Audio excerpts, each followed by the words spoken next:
Don't be intimidated. It's just a new form of tech. And remember, you are running your company. You are the people that know your business the best. Spend some time either getting an assessment of your team or wherever to figure out where are you really in the AI or the data level to be a competitive weapon, not just be information anymore. Because your competition is looking at it like a competitive weapon. That's happening. And somebody is going to win in your industry or in your business because they are a step ahead of understanding how AI can be used.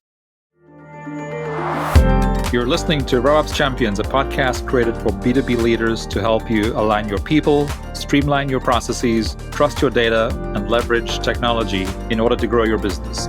We're your hosts, Brendon Dennewill, CEO and co-founder of Dynamico, and Amy Weaver, Dynamico's marketing director. So we're just fresh back from HubSpot's big annual inbound event last week. How was it? I cannot wait to talk to the two of you about it. And it was amazing. And of course, you and I have had conversations in the past about AI. If you think back, let's say you and I had a conversation 6 months ago about how AI is going to be used in our businesses and clients' businesses. Even 6 months ago, the stuff we talked about seems kind of dated, right? Dated, yeah. And no surprise, but so HubSpot, they launched their new AI product last week, which now is so they've been building AI into the product for the last 2 years, but they've now named it. It's called Breeze. Okay. So it's because it's their whole I love that tagline is HubSpot is easy, fast, and unified. Mm-hmm. And that's obviously they're speaking relative to their competition in the form of Salesforce or Microsoft Dynamics. They're easier to use, faster to implement, and unified versus cobbling together multiple different technologies. The launch of AI as a separate brand called Breeze. So there's Breeze Copilot, Breeze Intelligence. So yeah, a lot of really cool things to come. I love hearing that. And of course, one of the realizations, and I actually just posted this on LinkedIn a little bit ago, one of the biggest takeaways, and actually one of our team, Emily, did a deep dive session at Inbound last week called Garbage In, Garbage Out, which of course is all about clean data. And it was incredibly well received. And of course, it's no surprise because with AI, if we didn't really realize it, not having clean and organized data is going to be more important than ever. Absolutely. And I don't know if I should say this in here, but one of the questions about the tools we've used and some learnings on it is you don't always have to get what is perceived the lead marketplace applications. Lots of times they actually can be, you need to know your age and stage and what fits you, right?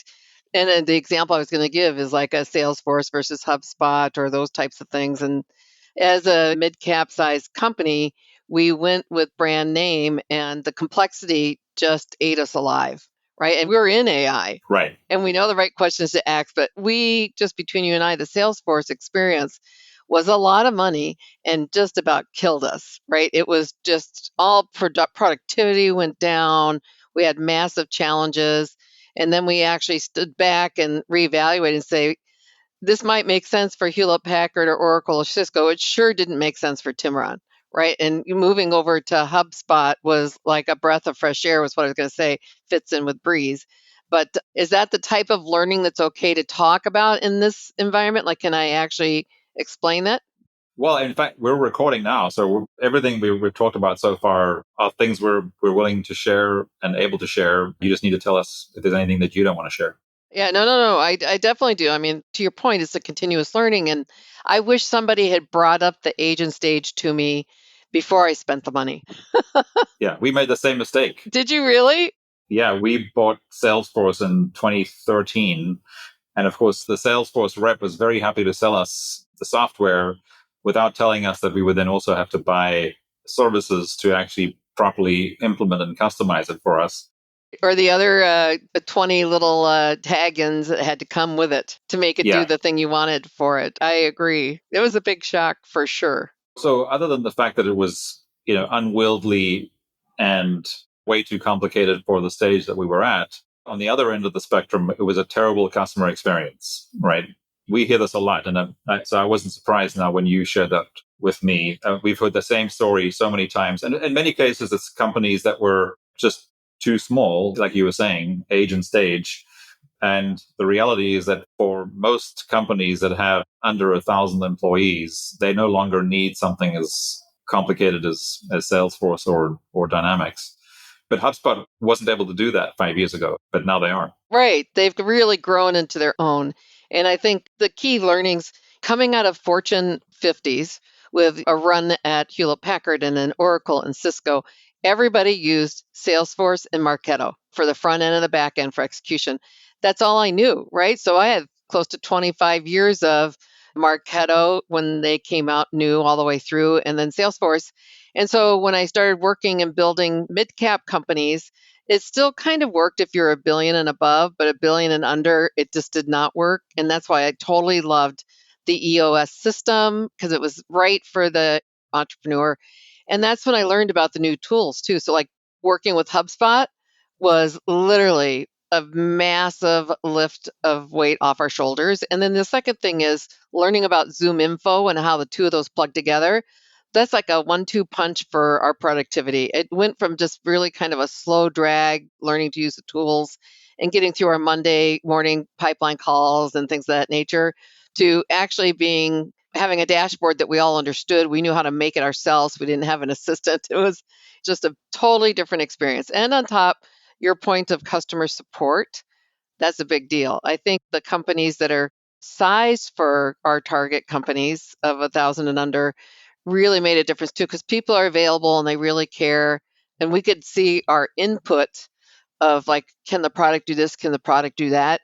It may not have at the time, but we see our fingerprint in some of their new releases. So that part also made a huge difference. Yeah, no, that is really cool. And of course, integrations this period, of course, that was another big thing that HubSpot was very proud to announce last week was you just mentioned ZoomInfo, but there are now, I think, 170 different apps that are really critical to different types of businesses.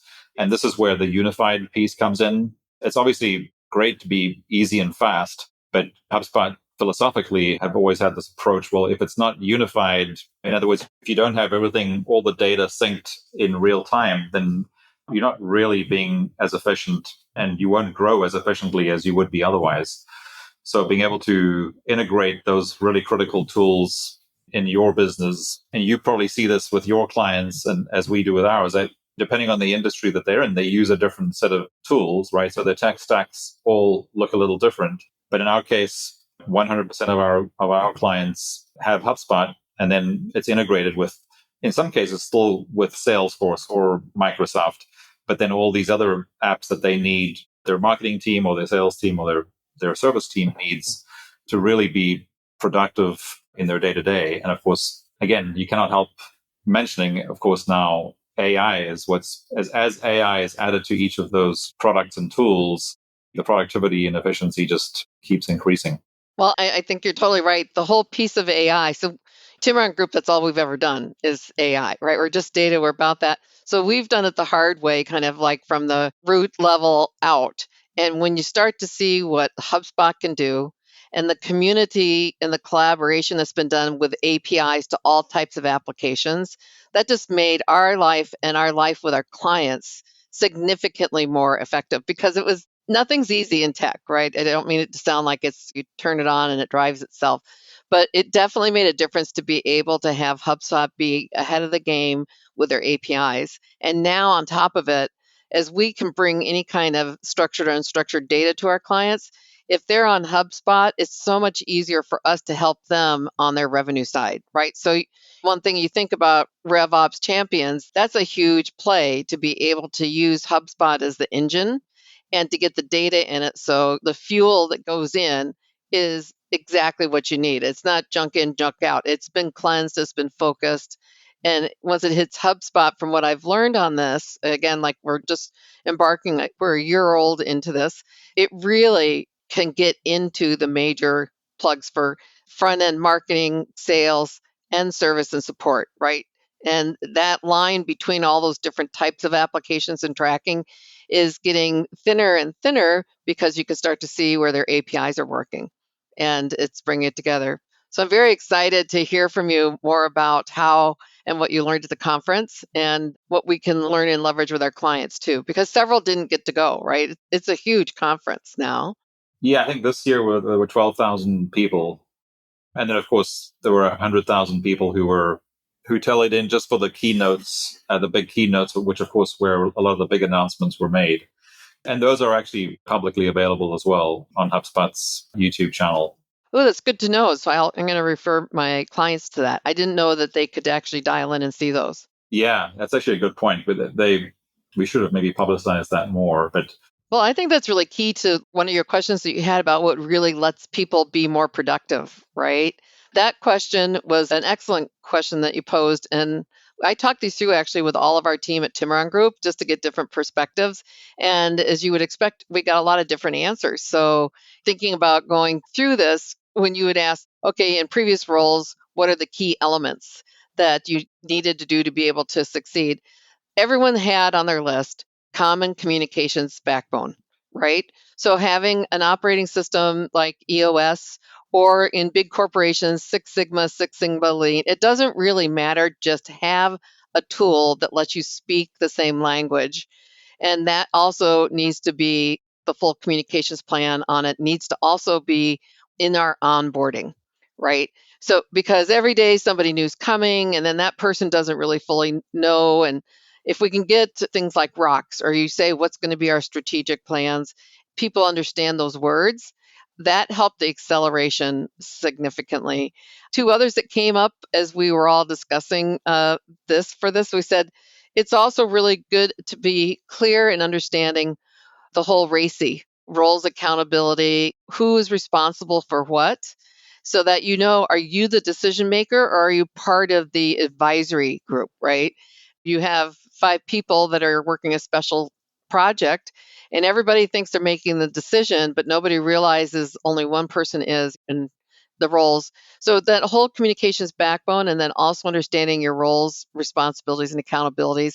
Those two things are what I found both like in big corporations, like the Fortune 50s, down to 5 people in somebody's garage that we're working with, right? The early stage or startup, true startup. Because everybody, especially the startups, it gets hard. Everybody actually wants to be the head of like, I want to do sales or I want to do the fun things, right? And nothing works if you don't have everybody sitting in their proper positions playing the game. So that was a big deal for us. I can see why you were talking about EOS. So, I mean, really what you're saying is like, what is the operating system? So based on the stage and age of your business, what is the operating system that you're using? Whether you're a Fast 50 or a Fortune 50, you have to have an operating system that helps you scale and gain traction. And again, it can be the team can vote on it. They can pick it. There's a lot of different choices. We just happen to find that $1 billion and above, we love using the basic Six Sigma Lean, right? I don't think you need the full Six Sigma unless you're up in the Fortune 100, Fortune 50s. But we either use Six Sigma Lean as a process when we work with our clients. And if it's $1 billion and under, we usually use EOS. And that's mainly for all of us. It cuts down, quite honestly, the amount they have to pay for projects as well, right? Because the quicker we get everybody on the same communications page, the less time and money on billing that the client has to pay just having meetings for meetings on topics. Otherwise, you get on topics and you regurgitate a lot of data. Whereas if you come in with a framework and some kind of dashboards, that really helps the meetings be more effective too. The clients seem more productive. Yeah, absolutely. So, Barb, this is maybe a good time for us to pause. And if you wouldn't mind just sort of sharing at a high level what the services are that you provided at Timaron Group. Happy to do that. So Timaron Group's been in business since 2008. We're based in Palo Alto, California, but we're global. So we're basically just about data. It's artificial intelligence now is the new term, but we started way back with data marts and business intelligence and whatever the flavor of the day was on data. But it's just about taking data. We communicate it across all types of technology. So the term in the industry is across all glass, right? That could be the PCs, the Macs, the Androids, the cell phones. And we basically do it on all 5 continents. So we're global. We have regional heads for each of the main geographies, and we do it in 7 industries. So we have in-depth industry experience. And if you go to our website at timarongroup.com, it actually will list those out with examples of case studies and things that we've done in those industries. But we really like to be hands-on. We're a group of operators, not consultants. So there's roughly 200 of us across the globe. It's people probably very similar to a lot of our clients. Some of our clients through their careers have actually come to work with us. And it's people that actually have sat in a chair, whether you're an engineer or a developer or sales. And we actually spend time with companies solving those business problems and using information to really be a key piece. So the types of services that go with that is like your typical Deming standard. Everybody knows the triangle of we leverage people, we leverage different processes that we've learned over the years in our roles, and really the whole procedures and understanding how do you take a problem, dissect it, break it apart to rebuild it, and then be able to solve that problem using information and our processes to really do that. So that was a long mouthful, but that's basically just what it is. It's very pragmatic. It's not a lot of flash like you would get if you were paying some of the big consulting firms. It's really roll up our sleeves, block and tackle to go in and solve a problem. And we bring AI and put AI to work for whatever that issue is. And a lot of people are still learning how to use data as a competitive weapon, how to use data as a marketing goal to get bullseye more frequently, or just basically employee happiness. Really understanding what makes people tick and then how to get there is a big portion of what we do. A lot of cultural work as well. Wow, that's a lot. And you're doing this across both. So you work with companies that are over $1 billion and companies that are under $1 billion. That's correct. So we spend time usually in a division level, in some occasions at the strategic C-suite level with the Fortune 50s. And those are like fairly big projects. Like if you looked at Kaiser Permanente in the healthcare side, you look at Cargill in the manufacturing and ag side, et cetera. We're brought in to help set strategy and direction on a 3-year strategy. And from that, we also break that down to a 1-year operating plan that includes everything from budget to headcount to what are the top 3 rocks or the top 3 goals we're going to solve. So we can do that from the top down. We also spend a lot of time with what I call early stage to mid cap. It's a very similar process, but we use a different tool. We'll use EOS because the Six Sigma is just too big to go after that. But we will work that way. And again, that's because we're operators. And so the way that 200 plus employee base is divided up is based on where they've come from. There's not a lot of people that have been in a Fortune 100 and a startup, right? We have a few that bridge that. That's a unique skill set that we have on the team. But it's really based on the people that we have and how they can side by side with somebody in the same role, map up and address the issues that they're facing inside their organization. And we use data and process to help them. We're not a head shop. We're not a consulting shop. We're basically there for a specific reason to get a task done and to be able to use the data. Really cool. I'd love to dig in a little more, Barb, into, you mentioned now a couple of times that you're operators and not consultants. How would you explain the difference between, I'd like to think that we're actually operators too. You are. Yes. I think so too. I actually definitely see your company as operators because the difference, just on black and white differences, is consultants are usually trained in certain processes and they are trained and educated on maybe an industry expertise where they come.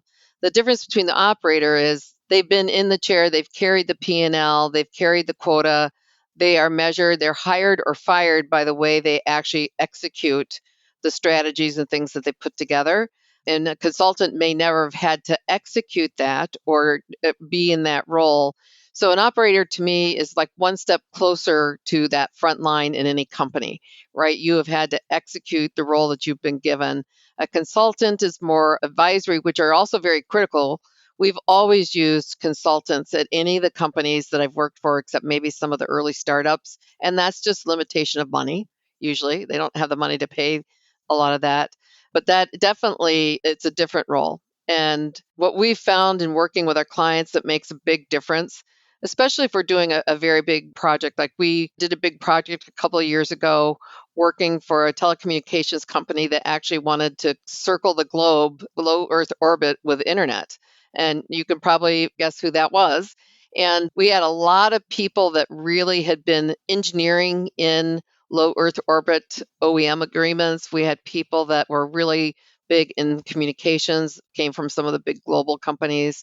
We had people that really understood the materials and what could actually sustain low Earth orbit pressures, unlike here on Earth. And bringing those people together that had actually worked on products and quality measures made such a difference. As an advisor, we used advisors as well in that process. And advisors were great as well. They could help with the big picture, making sure, especially on project timelines, things of that nature for a project this big and 37 different subcontractors under it.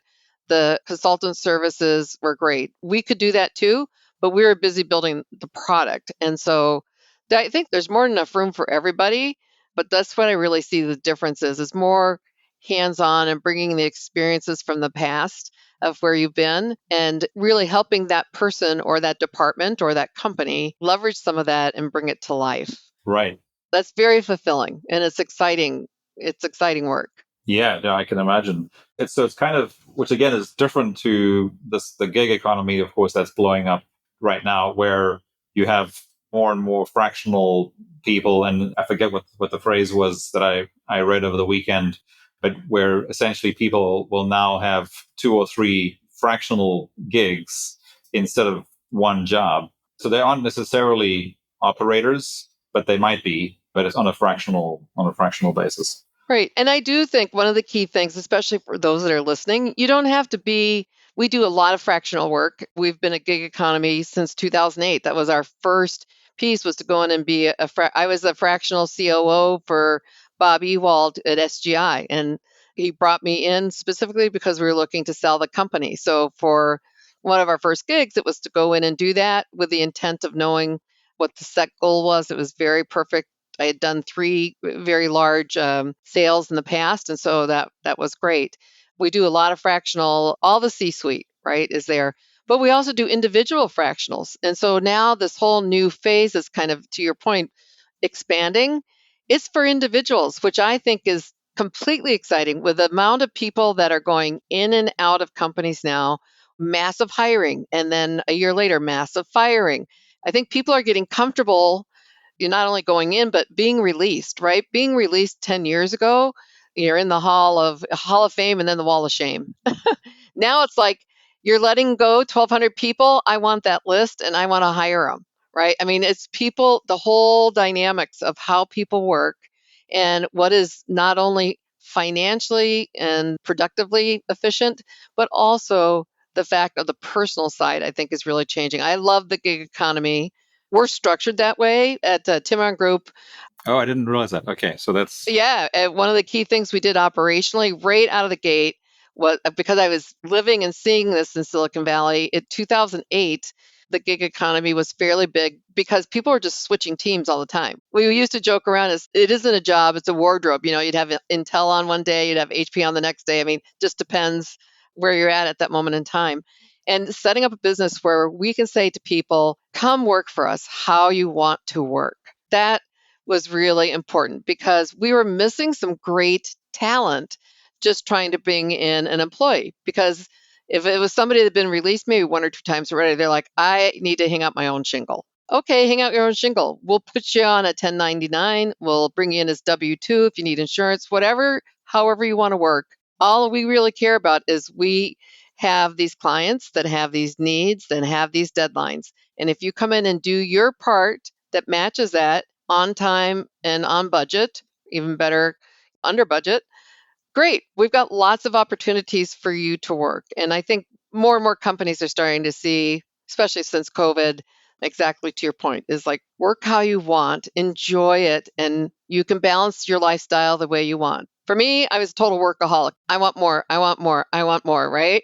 Now you get into today's world, they're like, I want what I want, but I also need this time off. And it's so much better with the newer generation working it than when I grew up. But it's exciting. And I Yeah. love seeing it work that way. It really does work. Yes. Well, and I think also there's those of us who've been around a little longer, we've realized the benefits of actually having a day off every now and again. You come back with not only more productive, but more creative, right? Because if you More creative and so refreshed and just, yeah, it definitely helps. yes. Helps the joyfulness of the connection. And you're excited to see people again, right? You get a little weighted when you're on big projects and stuff, take some time off, come back in, and you're recharged. Yes, exactly. We touched on this a little bit earlier, but data and tech again are so closely related, and then of course, as is process. We've already talked about a little bit that data can actually be a liability if it's not clean and organized.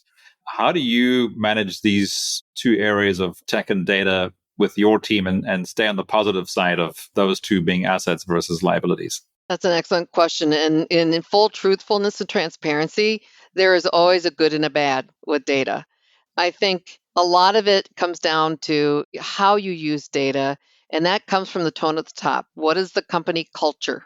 Why are you even reaching for data? What good is it going to do if you use it? If you don't have defined up front, and we actually run a series of trainings right now, how is your company being competitive with AI? We'll go into a C-suite and we'll actually sit down and we'll take an hour or two and explain what is the strengths of AI, what are the weaknesses. And then we take it one level down and say, how do you feel as a C-suite, each of you? They do self-grading, but it's all anonymous. We roll it up to the top. And we'll put together programs to work with those individuals to say, if you don't know anything about AI, that's okay. We'll help you get there, right? If you're head of manufacturing, we'll show you what is a really good thing to learn about it. Or if you're head of HR, a lot of companies are just blindly going into this. Like, we all know AI, we use AI, we do whatever.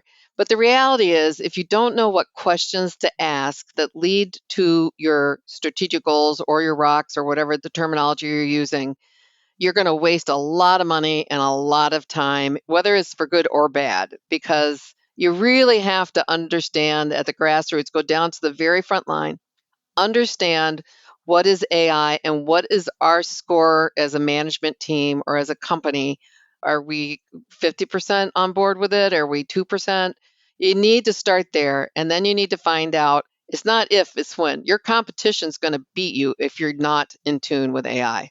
So our goal when we work with them is to say, let's be as honest and transparent. It's nothing to be ashamed about if you don't know it. I mean, there is a lot of people that just don't want to feel like they're not on top of it, but it's complicated. I mean, I've done this for 45 years of my career. Every day I wake up thinking I've got this thing licked. And then halfway through the day, I've learned 3 more things and thinking, wow, when did that happen? That just happened in the last week. So we like to be able to kind of get down and say, if this is your strategic plan and this is the operating 1-year plan, and you, Barb Stinnett, this is the top 3 things you have to get done, we will work with Barb Stinnett to say, let's learn AI by applying them to your 3 goals. And let's see how much better you can do year over year as you start to really adopt and to use artificial intelligence. And then that rolls up and that brings the strength of the whole company into that operational plan. You start to see the numbers tweak and get better.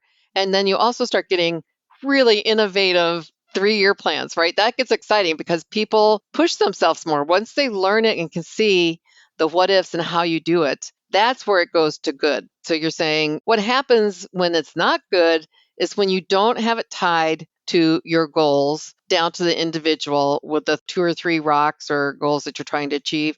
And you spend a ton of time with a lot of data just talking. It will consume you. It consumes, we work a lot in healthcare and in global supply chain. At least 50% of our meetings with our clients during the week are in a regurgitation discussion of data. So the great news is we've spent a lot of money. We got a lot of data. It's all out there. Everybody in the room kind of sits back and I just say, so what? Okay, so now, so what? We know this data. It's just data. What is it going to do to help Barb Stinnett in her role that contributes to my peers, that contributes to the goal? So really having that process down, I think, is critical for it to be good. And for it to not be good, it is lack of understanding how to use information to help you get ahead. And with RevOps, That's huge. I'm sure at your company and with your clients too. I mean, the whole key is cash is king. It pays everybody's payroll. It pays new product development. It does these things. So really make that information work for you in a return on your investments, right? The money. And that's very, very important. There's just one other quick thing that's different. It's more unique for our AI industry, like as a company, is also we have to be very careful when we're asked to do projects to help guide our clients to this type of process. It may not be what they want. It may not be their culture. Probably 60 to 70% of what comes to us, we decline only because we can't see being successful if we don't have that kind of thinking or energy internally. Because, I mean, it would be great for us. We'll end up billing a lot, but that's not necessarily what we want. What we want is, yes, everybody wants revenue, but we also want people to be excited about working with us, right? And yeah, so the commitment has to come from the top. And it has to come from the company, the clients, and from the top. Yeah. Makes a big difference. So there's a whole new generation coming, and I'm not talking age, I'm just like the next phase of really AI sophisticated executives, regardless of their industry, regardless of their operating experience in the past. They have to really be thinking about why you even want the data and how are you going to use it. Yeah. And it's actually what's also interesting is how you cannot even really have a conversation about data and tech anymore without starting to talk about AI, right? Because it's data and tech today and forevermore will include how you're going to leverage AI as part of that data and technology strategy, right? You're exactly right. I mean, it's omnipresent. I was just listening to this clip that was on Minnesota Public Radio last weekend, and it was talking about the healthcare industry. We do a ton of work in the healthcare industry, and what it was like pre-1990, pre-HIPAA, and now what is it like now? 70 to 75 cents on a dollar is spent coding and entering something into one of the systems so that you have data. I mean, it just swung, and nobody can see that data. It's protected. At the end of the day, for people that are in AI like you and me and its other clients, you can get anything you want. I mean, it may take a little bit more, but like you can find everything now. So basically, live the life the way you want it to be, live and drive your company the way you would like to participate in, identify if you want to be a gig or employee for your own personal reasons. The fact is, it is omnipresent, it's everywhere. And so I remember when social media came out and a lot of the younger generation was posting their tattoos and the parties and things they were doing. And I thought, oh my gosh, once it's digital, it never goes away. You're going to be really upset in 20 years. It's going to follow you around. It's going to follow you around. And at the end of the day, it did follow them around and like, who cares? But 10 years ago when they were talking about it, I'm thinking, oh my gosh, how's this going to work? And now it's just so acceptable. Like it's just gotten so crazy that it's okay as long as your intent and like your transparency, integrity, things come through. Those types of things that people used to think were going to be a big deal aren't. So it's interesting to see how just the open data piece, and that's what I like about some of the things we're seeing with X and others. It's still in its growth stage, but it's going to get there, and it's going to get there fast as AI continues to accelerate.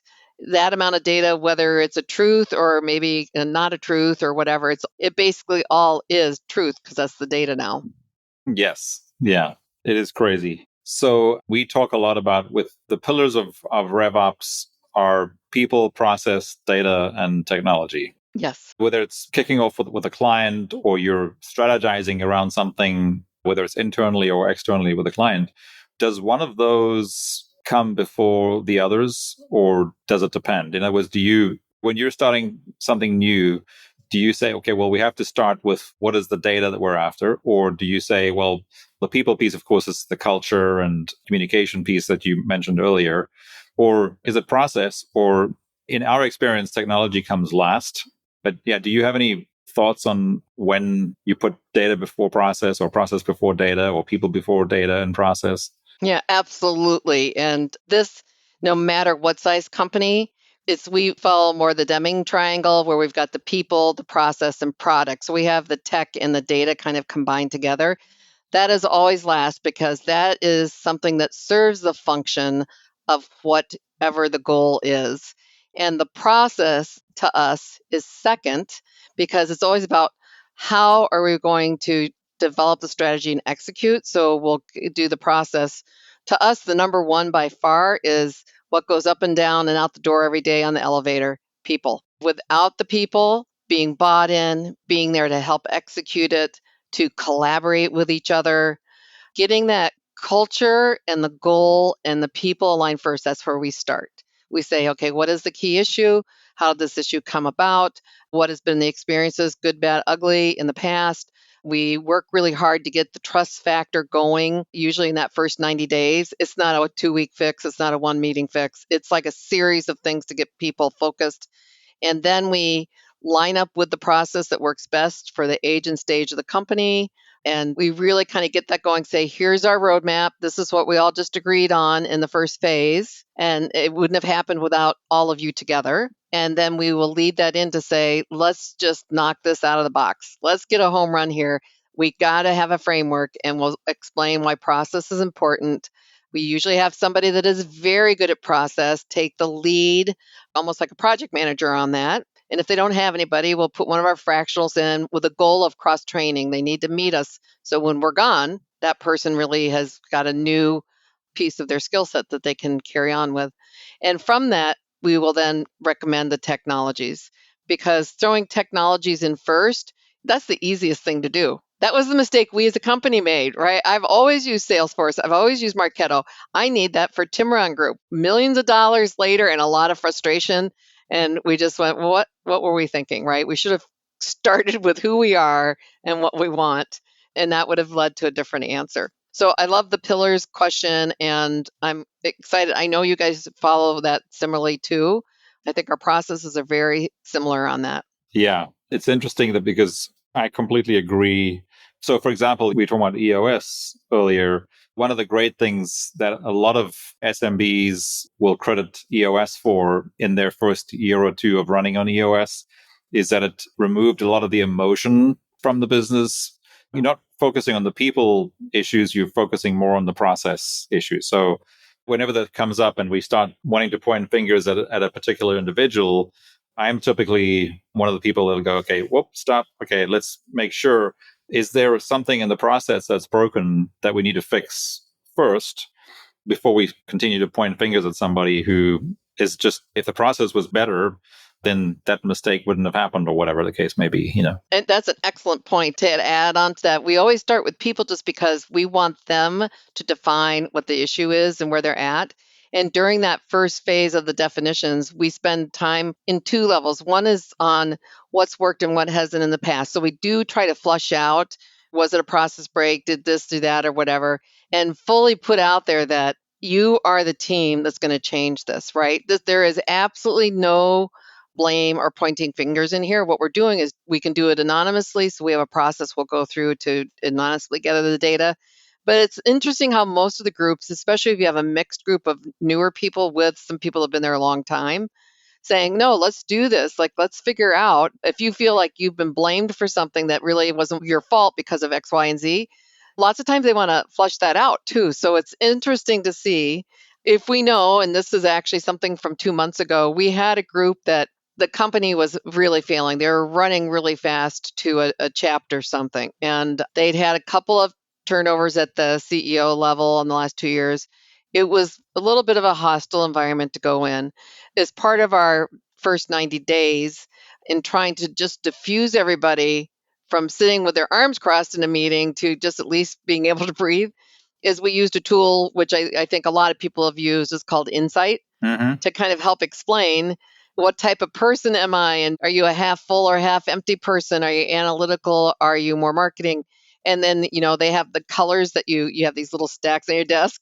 And it sounds silly to describe it out loud, but it's interesting because, again, it's another one of those things like 6 months, 12 months into working with the client. They're like, that I'm a red, green, blue. And they're like, oh, that's right. I need to come with you not only with my problem, but I need to have 3 answers for you to think about. Or don't come in here charging with a new idea, whatever is going. You need to give it to me first. I need time to ingest. And little things like that are part of that gaining trust and really getting to know each other. And your point about keeping people, it truly is about what the sum total is of the management team or the project team, right? Just, are you going to be successful or not really counts on those types of activities up front.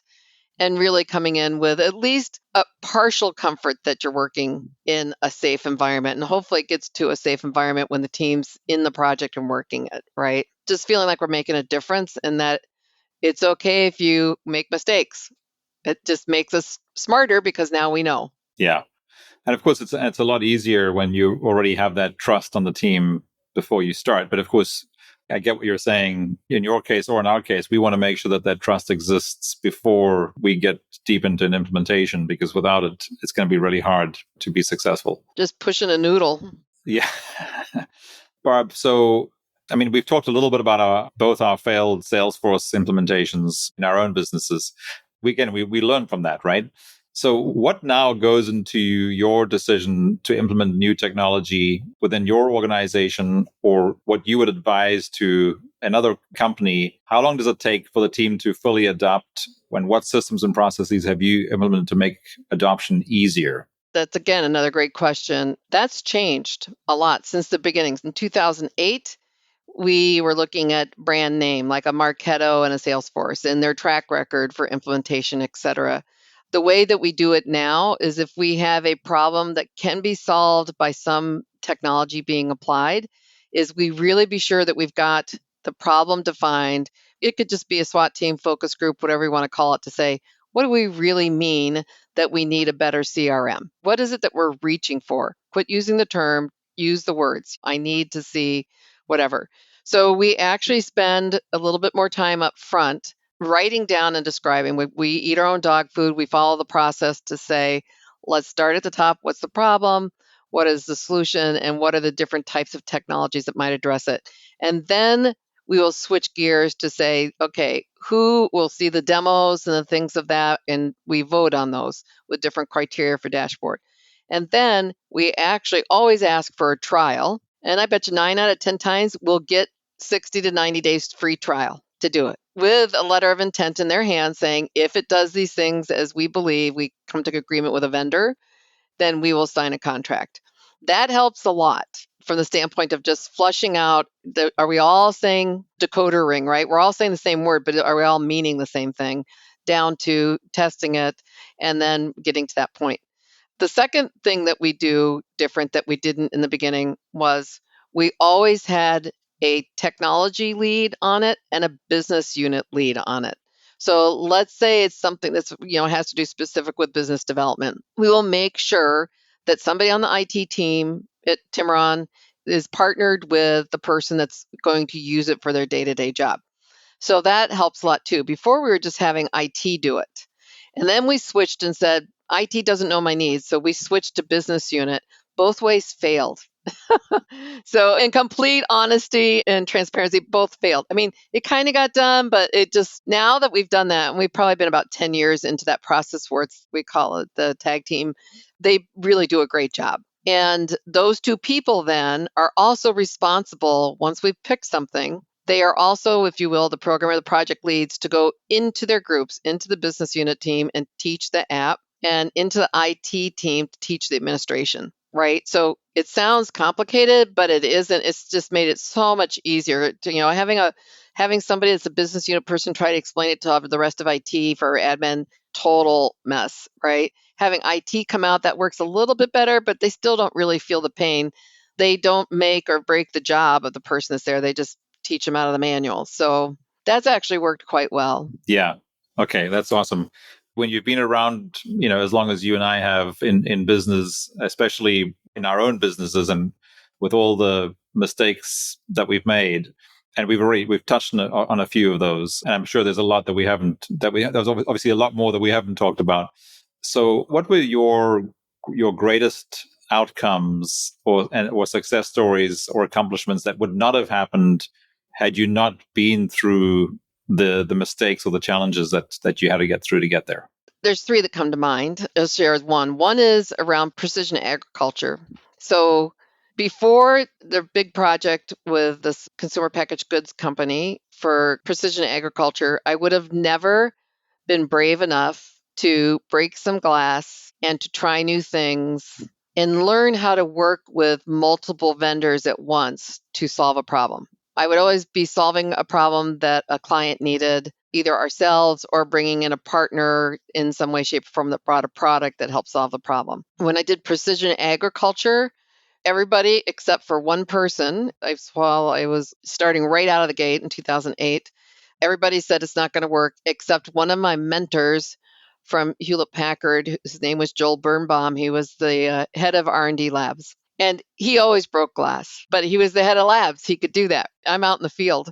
And he'd always told me, follow your heart. You'll always learn. A continuous learner, whether it's viewed as a plus or a minus, is you're still learning. So that project would not have happened.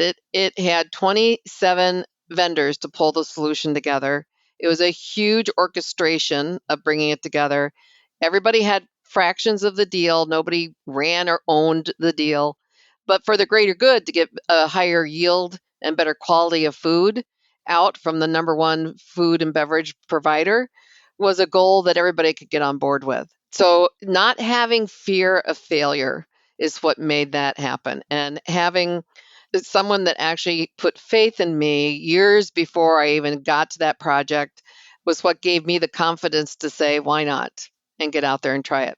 And so, yeah, and that's really what led to a lot of what Timaron Group's about. We work, with a lot of different people, right? We've got close to 45 different tier one vendors that we incorporate. We leverage plugging in through APIs similar to yourselves with the AI. And I think that that's really what's helped to build our company today is just knowing that you can, because tech is just tech. To your point, it should always be the last thing you do. It's the people and the innovation. That's number one. And then figuring out how do you get from A to C? You got to have that process.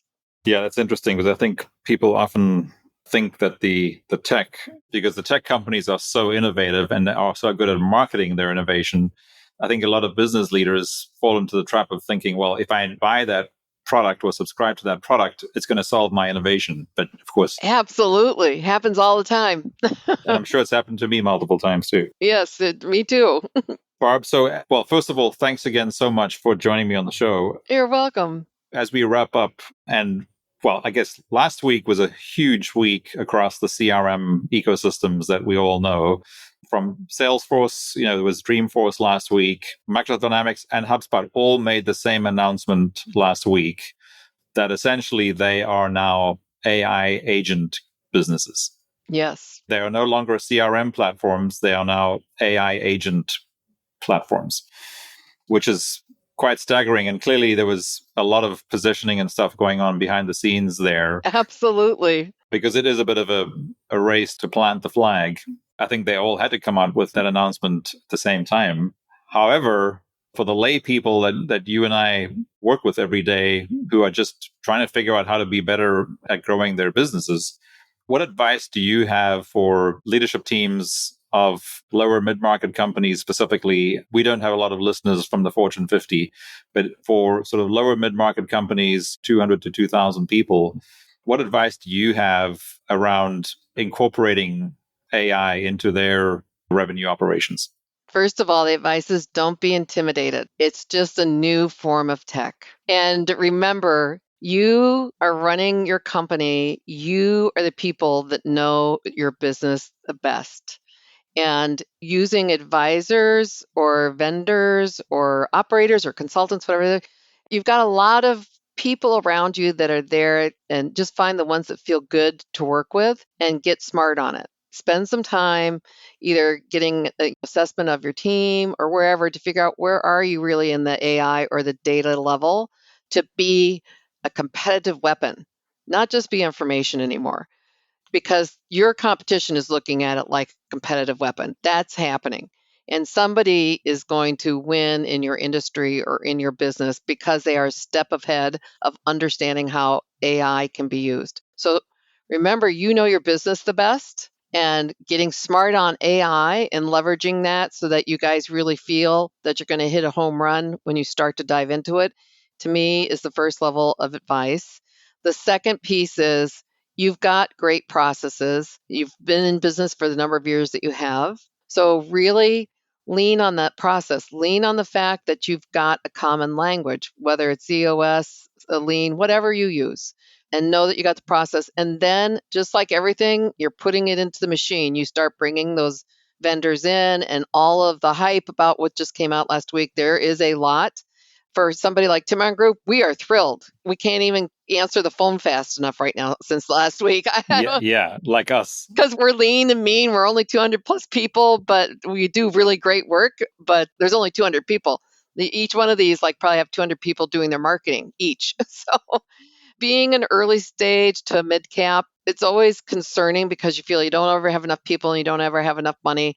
But trust your gut on the team that you have around you that you really do know your business best and get your processes in line and then find a great collaborator that's in the network. Maybe not a technology product persons, but people that actually have the pillars, like you call them, like talking to yourself, talking to us. There's literally so many people that actually can really help and come in and get you up to speed on certain things, and then you just take off.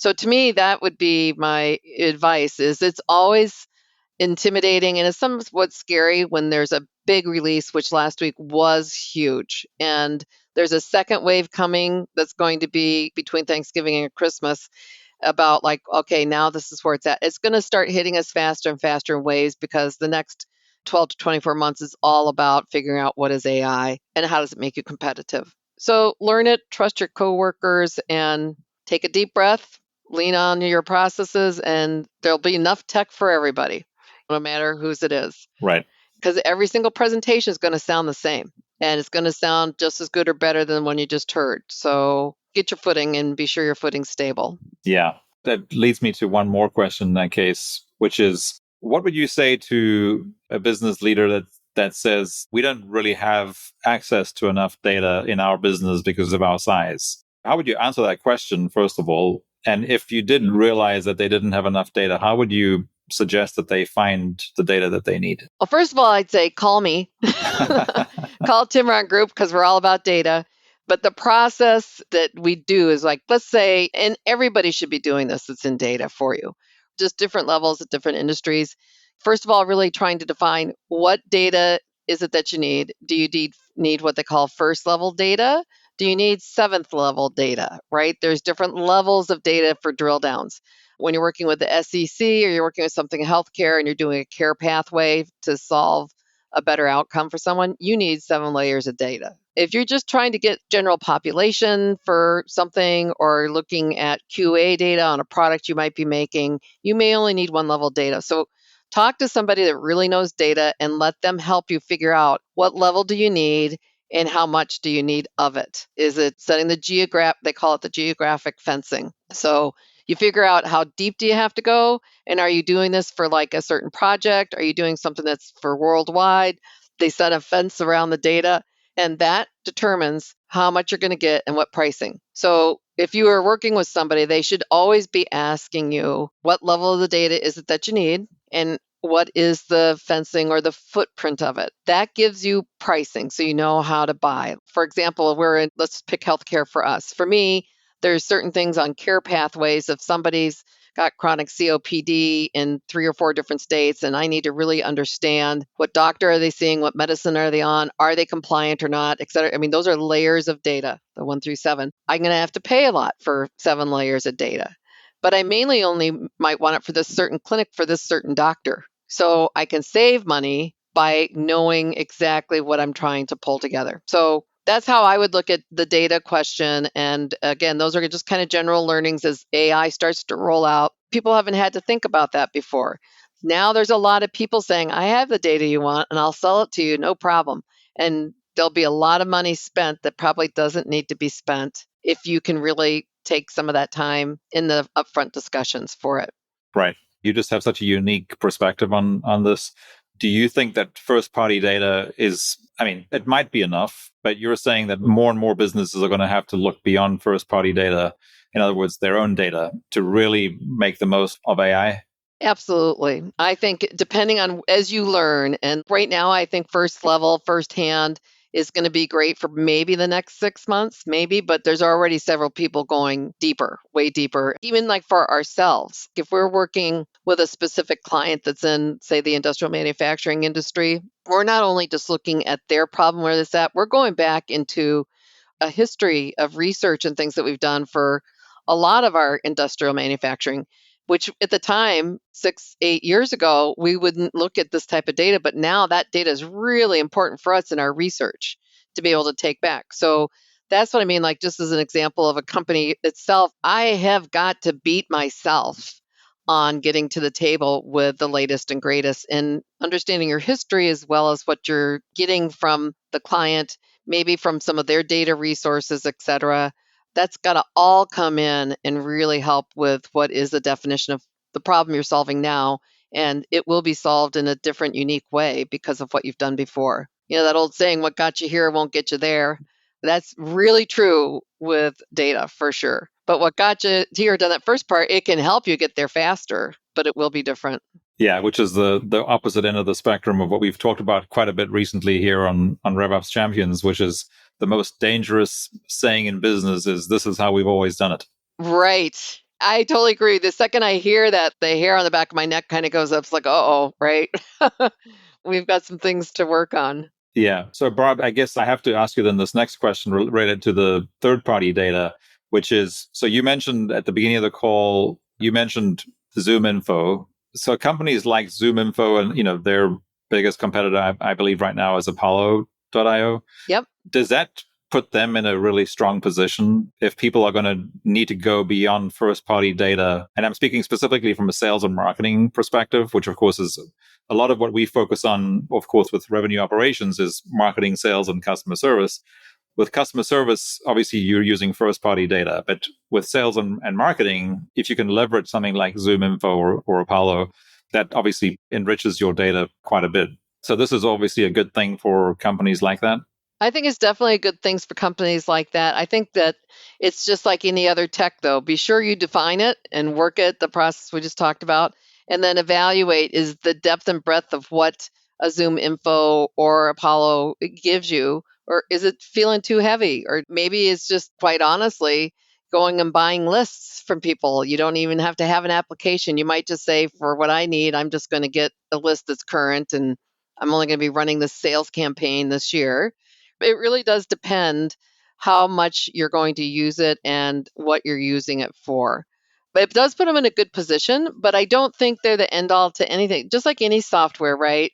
I mean, I've grown up in the SaaS world. I grew up in even before SaaS world. That's how old I am. But I just remember thinking, like, as fast as you see somebody's lips moving, somebody's behind it trying to code what they just promised. So, I mean, it's all about really knowing what you want and then just seeing at the moment in time, is it really a good fit for it? We like ZoomInfo from the standpoint of it's a fairly easy tool to use for list for sales campaigns. So that's just, and it feeds really well into HubSpot, right? So yeah, a lot of stuff feeds well in HubSpot. HubSpot's great. Your guys' business is awesome, right? It's solving a lot of problems at a price point that makes sense. It can be expensive based on age and stage, but it's very mindful of its users. That's why we love HubSpot. Yeah. I don't know if that answered your question, but to me, that's the... No, absolutely. Absolutely. I caught myself doing exactly what we talked about earlier, which is looking at ZoomInfo and Apollo for our innovation, which is not going to happen. Yeah, it makes a difference. But don't you feel now, Brendon, that the business, especially for our early stage to mid caps, that I feel like we're more part of one entity now? Everybody's racing for the top. There's a lot of this in Silicon Valley where you hope that you get bought by your competitor or that you get eat by the one that's bigger than you, because then you're just going to go and recreate the next thing and do great. That's not necessarily been the culture across the rest of the United States, but I definitely feel it's moving there now. And I think AI is going to take down a lot of the silo walls. And the name of the game is like, let's quit building IP. Let's get to market first. Why are we wasting this money on IP? Let's get to market first. And to get to market, you, and you, we need to come together and we need to be one focus, one goal, and do it. And I think that having AI is really going to take down those silos and help people. And that's why I say, if you're not fully on board with it yet, or you feel like you're not comfortable with it yet, do it fast, because in the next year, somebody else will be doing what you're doing quicker, faster, better. Yeah, that's a really great note to end on, because that's the reality. That is reality. Barb, thanks again so much. You bet. Thank you. It was a pleasure. And I wish you all the best here as we wrap up the fourth quarter. Did you enjoy this episode? Find more at RevOpsChampions.com.